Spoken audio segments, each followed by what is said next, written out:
Mesmerizing wedding collection. Tejaswini by Chungat Jewelry. तुम्हारे लिए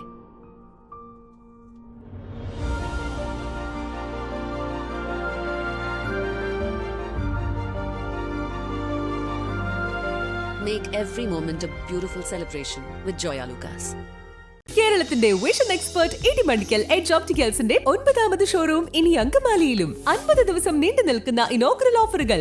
ഒരു കണ്ണട വാങ്ങുമ്പോൾ മറ്റൊന്ന് സൗജന്യം. തിരഞ്ഞെടുക്കുവാൻ 100-ലധികം ഇന്റർനാഷണൽ ബ്രാൻഡുകൾ. കേരളത്തിൽ ആദ്യമായി ജർമ്മൻ ആർട്ടിഫിഷ്യൽ ഇന്റലിജൻസ് ടെക്നോളജിയുടെ സഹായത്തോടെ hi tech I testing facility.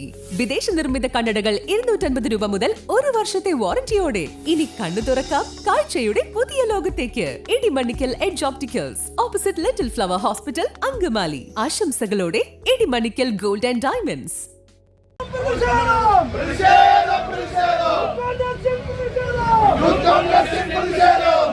Rahul മാങ്കൂട്ടത്തിന്റെ അറസ്റ്റിൽ പ്രതിഷേധിച്ച് അങ്കമാലി ടൗണിൽ യൂത്ത് കോൺഗ്രസ് പ്രവർത്തകർ നടത്തിയ മാർച്ചിൽ സംഘർഷം.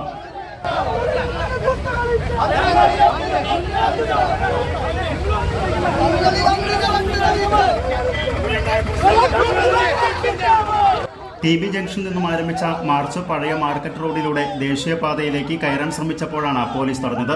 ഗവർണറുടെ വാഹനവ്യൂഹം കടന്നു പോകുന്നതിനാലാണ് മാർച്ച് പോലീസ് തടഞ്ഞത്. പോലീസ് മാർച്ച് തടഞ്ഞതോടെ പോലീസും പ്രവർത്തകരും തമ്മിൽ ഉന്തും തള്ളുമായി.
ഇതിനിടെ MLA റോജിയം ജോണും സ്ഥലത്തെത്തി. പിന്നീട് പ്രവർത്തകരെ അനുനയിപ്പിച്ച് MC റോഡിൽ LF ആശുപത്രി പരിസരത്താണ് മാർച്ച് സമാപിച്ചത്. MLA പ്രതിഷേധ യോഗം ഉദ്ഘാടനം ചെയ്തു. മുൻപെങ്ങും കേട്ടുകേൾവിയില്ലാത്ത രീതിയിൽ അദ്ദേഹത്തെ വീട്ടിൽ നിന്നും അറസ്റ്റ് ചെയ്യാനായിട്ടുള്ള നടപടി സ്വീകരിച്ചത്. SFIയുടെയും DYFIയുടെയും ഒക്കെ നേതാക്കൾ നിരവധി കേസുകളിൽ പ്രതിയായി സംസ്ഥാനത്ത് സ്വൈര്യവിഹാരം നടത്തുമ്പോൾ വണ്ടിപ്പെരിയാറിലും വാളയാറിലുമൊക്കെയുള്ള പീഡന കേസുകളിലും കൊലപാതക കേസുകളിലെയും ഒക്കെ പ്രതികൾക്ക് യഥേഷ്ടം നിയമത്തിന്റെ മുമ്പിൽ നിന്ന് മൂടിപ്പോകാനായിട്ടുള്ള സാഹചര്യം ഒരുക്കി കൊടുക്കുന്ന കേരള പോലീസാണ് യൂത്ത് കോൺഗ്രസിന്റെ പ്രിയപ്പെട്ട സംസ്ഥാന പ്രസിഡന്റ് രാഹുൽ മാങ്കൂട്ടത്തിലെ യാതൊരു ജനാധിപത്യ മര്യാദയും കൂടാതെ അദ്ദേഹത്തിന്റെ വീട്ടിൽ കയറി അറസ്റ്റ് ചെയ്ത് ഇത്തരത്തിലൊരു നാടകം പിണറായിയുടെ പോലീസ് നടത്തിയിരിക്കുന്നത്. രാഹുൽ മാങ്കൂട്ടത്തിനെ അല്ല യൂത്ത് കോൺഗ്രസിന്റെ നേതാക്കളെയൊക്കെ പോലീസിനെ ഉപയോഗിച്ച് അടിച്ചമർത്താമെന്ന് പിണറായി വിജയൻ കരുതുന്നുണ്ട് എങ്കിൽ യൂത്ത് കോൺഗ്രസ് പ്രസ്ഥാനമൊന്നും അങ്ങനെ പോലീസിന്റെ ഉമ്മാക്കി കണ്ട് വാലും ചുരുട്ടി പോകുന്ന പ്രസ്ഥാനങ്ങളല്ല എന്ന് പിണറായി വിജയനും CPM-ന്റെ നേതാക്കളും ഒക്കെ അറിഞ്ഞാൽ കൊള്ളാം. കേരളത്തിലെ പോലീസ് നീതി നടത്താൻ മുന്നോട്ട് വന്നാൽ, അവർ നിയമപരമായിട്ടുള്ള നടപടികളുമായിട്ട് മുന്നോട്ട് വന്നാൽ അവരോട് സഹകരിക്കാൻ കേരളത്തിലെ കോൺഗ്രസും യൂത്ത് കോൺഗ്രസും ഒക്കെ ഉണ്ടാവും. മുന്നോട്ട് വന്നാൽ അവർ നിയമപരമായിട്ടുള്ള നടപടികളുമായിട്ട് മുന്നോട്ട് വന്നാൽ അവരോട് സഹകരിക്കാൻ കേരളത്തിലെ കോൺഗ്രസും യൂത്ത് കോൺഗ്രസും ഒക്കെ ഉണ്ടാവും.